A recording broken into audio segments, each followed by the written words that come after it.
Hello students, numerical given है find the total momentum of electrons in a state wire of length 1000 metre carrying a current 70 ampere. तो एक wire है 1000 metre का जिसमें 70 ampere current flow हो रही है। करंट फ्लो होने की वजह से जो इलेक्ट्रॉन उसके अंदर फ्लो हो रहे हैं उसका टोटल मोमेंटम हमसे पूछा गया है। तो स्टार्ट करते हैं। तो गिवन देखते हैं पहले, है ना।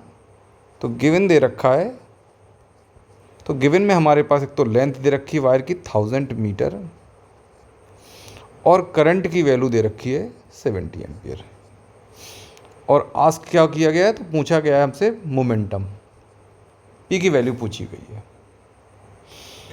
इस केस में, है ना, इलेक्ट्रॉन्स का मोमेंटम पूछा गया है। तो हमको मालूम है पी इक्वल टू होता है M into V, mass into velocity. तो मास किसका होगा, इलेक्ट्रॉन्स का होगा, और वेलोसिटी भी किसकी होगी, इलेक्ट्रॉन्स की होगी। और वायर के अंदर जो वेलोसिटी इलेक्ट्रॉन्स की होती है वह ड्रिफ्ट वेलोसिटी होती है। तो हम इसको लिख सकते हैं P equal to M into V D. तो इस तरह से हम इसमें फाइंड आउट कर सकते हैं। अब हमें वी डी फाइंड करने के लिए हमें मालूम है आई इक्वल टू होता है N E A V D.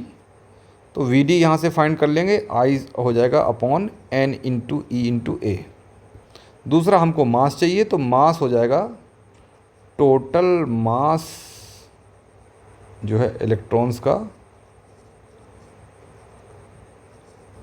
कितना हो जाएगा, तो number density into volume into mass of electron.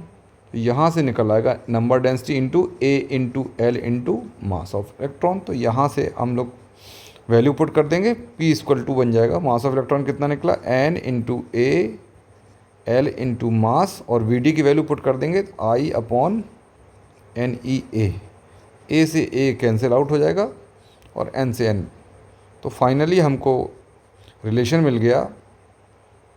क्या मिला relation, I am L upon E. Value put कर देते हैं 70। मास ऑफ इलेक्ट्रॉन कितना होता है 9.1 इंटू 10⁻³ kg। लेंथ गिवन है 1000 और इलेक्ट्रॉन पर चार्ज कितना होता है, तो 1.6 इंटू 10⁻⁻19 चार्ज है। ये सारी वैल्यूज़ हम इसमें प्लेस कर देंगे तो हमें रिजल्ट मिल जाएगा। और रिजल्ट आएगा कितना, तो ये सब कैलकुलेट होके आ जाएगा आपका 0.4 kg मीटर पर सेकेंड। तो ये हमारा आंसर हो जाएगा।